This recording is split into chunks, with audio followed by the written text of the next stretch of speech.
Hello. Ẹ̀yin èèyàn mi, a kú dédé wòye òjè ní wọ́n ní Mariam ó wọnú ààfin ó bá Naomi nínú chamber kábíyèsí. Kò wá mọ̀ pé Naomi wà ń bẹ̀, ó kàn ṣe wọlé ni. Ló bá ní kábíyèsí o ló pariwo kábíyèsí nínú chamber. Ó dẹ̀ rí Naomi wà ní ibi bákó ni wọ́n ní Naomi wà bọ́lẹ̀. Ta ni kò wá mọ̀ pé Naomi wà lọ́dọ̀ kábíyèsí níbi bákó ni. Naomi wá sọ pé ta ni, ló bá ní òun. Kí ló dé? Kábíyèsí ń rẹjú pé kábíyèsí ń relax. Ó lóun fẹ́ rí kábíyèsí, àní kábíyèsí ń relax, wọ́n wà ní yàrá wọn relax. Ló bá ní kí ni ti Naomi, kí ni tiẹ̀ ìyẹn Mariam pé èwo ni tiẹ̀, ṣé wọ́n ní kinní kan ni wọ́n ní. Ó ní kábíyèsí ẹ jọ̀ọ́ fi ọkọ mi sílẹ̀. Wọ́n ní Mariam, wọ́n ní Naomi ó kàn tú ara lẹ̀ ni, ó tú gbogbo wèrè lẹ̀ fún ẹni tó fẹ́ sun jẹ tó lọ fi pupara. Wọ́n ní ṣe ni Naomi wá sọ pé kí ló dé, ẹ jẹ́ kọ́kọ́ òun rẹ̀ sí. Kí nìkan náà, ẹ jẹ́ kí kábíyèsí rẹ̀ sí. Ẹ má pa ọkọ mi fún mi o, ẹ má ṣe kinní kan fún mi o. Kábíyèsí ń rẹ̀ sí, ó ń relax. Wọ́n ní wọ́n ṣe bẹ̀rẹ̀ nìyẹn. Ló bá ní ìyẹn lẹ́nu ẹ̀ Naomi, ìyẹn lẹ́nu ẹ̀ tá lọ́kọ ẹ̀ tá ní. Ó lè òun gógógó lòun ní ààfin yìí o. Jẹ́ kí wọ́n sọ kankan fún yín pé òun gógógó ní gígango tó wà láàfin. Ó ní sọ ẹ́rí gbogbo ìtẹ́ ìṣe yẹn láti yẹjọ́ yìí, òun kàn ń wò yẹn ni. Kọ́ kú balẹ̀ yín. Alẹ́ kábíyèsí ni gbogbo yín. Òun gangan ló lọ́kọ, òun gangan ní ọlọ́kọ. So ẹ má fi wàhálà pa ọkọ mi. Ẹ jẹ́ kí n jèrè ọkọ mi. Ẹ jẹ́ kí n jèrè ọkọ mi kẹ́yìn náà kẹ́ lọ jèrè ọkọ yín. Ibi ọkọ tẹ́ fi sílẹ̀ lọ́hùn kẹ́ lọ jèrè. Ẹ jọ̀ọ́ ẹ bá wọn pa ọkọ tèmi fún mi. Torí ẹ jẹ́ kọ́kọ mi kó wà at rest. Ẹni ẹlẹ́ni relax. Wọ́n ní ẹ wá wò wọn àti Mariam. Wọ́n ní tẹ bá rí Naomi lẹ́nu pé kò tiẹ̀ ṣe bíi pé bóyá òun kọ́ ló ń sọ̀rọ̀ tí ò lè jẹ ẹ̀kọ́ kọ́bọ̀ kan tán. Wọ́n ní ṣe ni Naomi tú gbogbo wìnrìn dẹ̀ fún. Wọ́n ní ṣe ló wá bẹ̀rẹ̀ sí ní wò wọ́n ràn. Wọ́n ní ṣe ló ń wo Naomi níran yẹn Mariam. Pé Mariam wá dáhùn pé sórí gbogbo èyí tó ń ṣe yìí, òun kàn wo situation tó ń wà ní. Ìyẹn ní situation kí ló wà.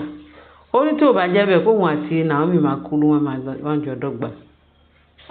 Wọ́n ní kì í máa ṣe kékeré bí wọ́n ti ń sọ.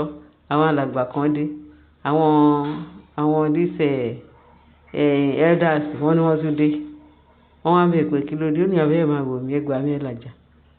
Ó wá ń gbèrè kábíyèsí. Mo ní kábíyèsí ń rẹ̀ ju wọ́n rẹ̀ sí. Bó ṣe bẹ̀rẹ̀ sí ní pariwo pé òun fẹ́ rí kábíyèsí dandan. Wọ́n ní àwọn alàgbà ní àbá. Wọ́n ní kábíyèsí ń rẹ̀ sí, ṣé kò ń ṣe nǹkan tó burú náà pé kó létà pé kó wá pé a wá rí kábíyèsí. Ló bá ní láéláé òun fẹ́ rí kábíyèsí. Wọ́n láwọn alàgbà ní ṣó fẹ́ wájà ní ìwọ ìjà ló gbé wá ní àbí kíní. Ṣé téèyàn bá ń rẹ̀sì tó máa fẹ́ pé èèyàn ń rẹ̀sì, ṣé wàhálà wà nínú ẹ̀? Wọ́n ní Naomi wá sọ pé ẹ fi wọ́n lẹ̀, ebi wọ́n wá wàhálà tán fún kábíyèsí tán wá fún kábíyèsí títí. Òun náà ló fẹ́ di nǹkan míì sí ara kábíyèsí. Pé mi ti ẹ̀ ní jẹ́ kiri time around ọkọ òun lélẹ́yìí, òun ò fẹ́ nǹkan tó máa pa ọkọ òun dára. Because tó wá sí wọ́n really cherish kábíyèsí ni. Tó mọ̀ pé kábíyèsí pé ọkọ àwọn ni. Wọ́n ò ní máa lo kábíyèsí ńlòkulò. Òun mọ rírì ọkọ òun dẹ̀ mọ the way láti fi tọ́jú ọkọ òun. Àwọn ẹni tó bá mọ rírì ọkọ ẹ̀, òun ló máa ń fi ọkọ ẹ̀ fi ń tàràkà. Òun ò lè fi ọkọ tòun tàràkà because ọkọ òun lọkọ òun máa jẹ́. Wọ́n ní tẹ bá rí olórí Mariam pé ṣe ló ń wo Naomi ní wò pé àbí kóun pa á lẹ́ẹ̀kan náà, àbí kóun fún pa, àbí kóun lágé wọn. Pé Naomi ṣiṣẹ́ gẹ̀mẹ́wàá fún. Wọ́n ní kò wá rí nǹkan sọ. Ó wá bẹ̀rẹ̀ sí ní ó ń wò náà. Wọ́n ní ṣe ló wá ń wòran. Gbogbo ṣùgbọ́n àwọn alàgbà ní Mariam ìwọ máa lọ. Tí kábíyèsí bá jí o lè rí pé bẹ́ẹ̀ tó ń wà tó sùn ó lè lọ fọ́ọ̀sì pé kó wá rí ẹ pé máa lọ. Wọ́n ní kí ni Mariam bọ́ síta fún kó wá sọ pé ìwọ Naomi ó ṣe tiẹ̀ lẹ́ni o òun kú mọ̀ pé tí n bá bẹ̀rẹ̀ tèmi pé mo pàlù fún ẹ o pé tí n bá bẹ̀rẹ̀ tèmi pé wàá gbà wàá ṣe tìyà fún ẹ. Wọ́n ní ṣe ní Naomi wá wọ́n ní Naomi ò tiẹ̀ kọ́kọ́ dá lóhùn pé Naomi wá wọ́n ló sọ pé nǹkan tó máa fojú ẹ rí ní èṣe mi ló ń rí fi èmi ló ń sọ̀sọ́ kó sọ sí ìyẹn ní kí ló fẹ́ dà. Wọ́n ní Naomi sọ pé kí ló fẹ́ dà kí n tiẹ̀ láti máa bẹ́ẹ̀ mi máa lérí ìtẹ́ tí ń ṣe bọ̀ láti yẹjọ́ yìí ṣé ó ju ìtẹ́ fẹ́ ṣe tí ó ṣe tún ju ìtòògùn tó lérí pé kó get out. Ó ní Naomi ti tẹ́lẹ̀ pé yẹn ti kọjá pé ṣé Naomi ti sìn pé àtijọ́ wọ́ nìyẹn. Wọ́n ní Mariam bóyá lọ lẹ́ pẹ́sẹ̀ ò balẹ̀. Wọ́n láwọn alàgbà wá sọ fún Naomi pé ṣé pé Naomi lè tọrọ báyìí. Wọ́n ní bodyguard kan tó wà wípé olórí pé àwọn láìkí ẹ̀rí ìwé tó fi dá Mariam lóhùn tó wáyé pé bí Mariam ṣe wá yẹn tó wáyé pé tẹ́lẹ̀ tí ò bá bẹ́ẹ̀ ó máa wọ́nú yàrá kábíyèsí ló máa lọ.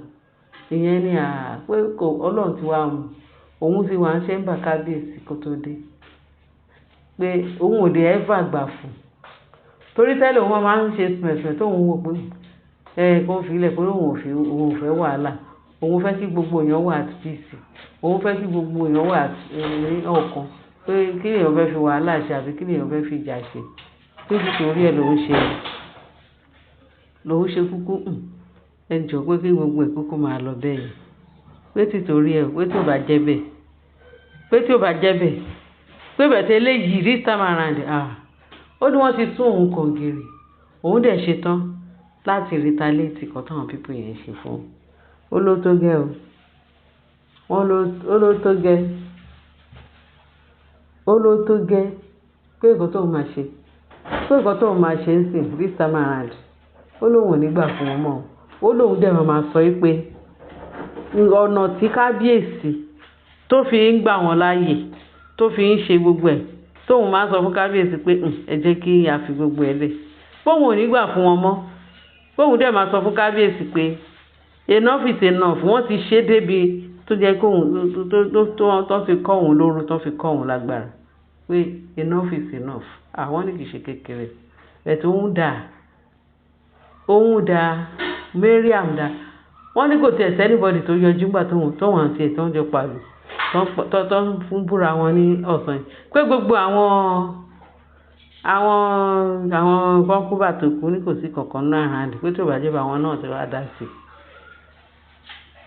wá dá sí nítorí ẹ̀ pé òun ò gbà fún wọn this time around nǹkan tó bá máa gbà fún ló máa gbà lámáa gbà wọ́n ní gbogbo àwọn pípín wọn sọ pé tó wá gbé bí Naomi ṣe ń ṣe láti jẹ gbogbo nọ́ọ̀sẹ̀nsì yá ti lọ́lẹ̀ bí Naomi ti tí bí Naomi bá ti ń ṣe láti jẹ ṣe mọ̀ pé this time around ó ti wá dójú ẹ̀ wọ́n yìí máa bá máa lérí wọ́n máa bá lérí bẹ́ẹ̀ tí ń sìn egungun wọn ti rọ̀ Ọlọ́run ti gbèjà Naomi débi pé wọ́n ti paralyze egungun wọn ti rọ̀ ẹ̀mí wọn ò gbé mọ́ so ẹ wo orú nǹkan bẹ́ẹ̀ ẹ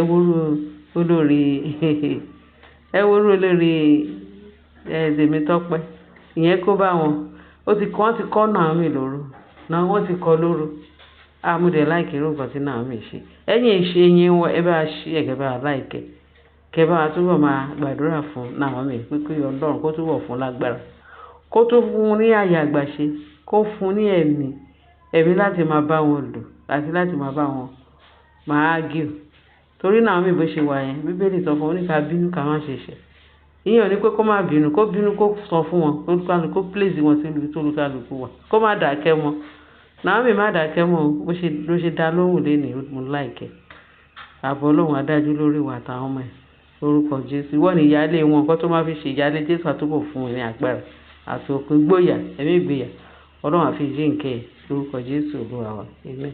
Ẹ̀yin èèyàn mi ṣe gan mi ṣe ń tẹ́tí sí ẹ bá share kẹ́ bá like kẹ́ bá subscribe kẹ́ bá fi tó kù sí comment section ààbò Ọlọ́run adájú lórí gbogbo wa Jésù Olúwa wa àmín bye.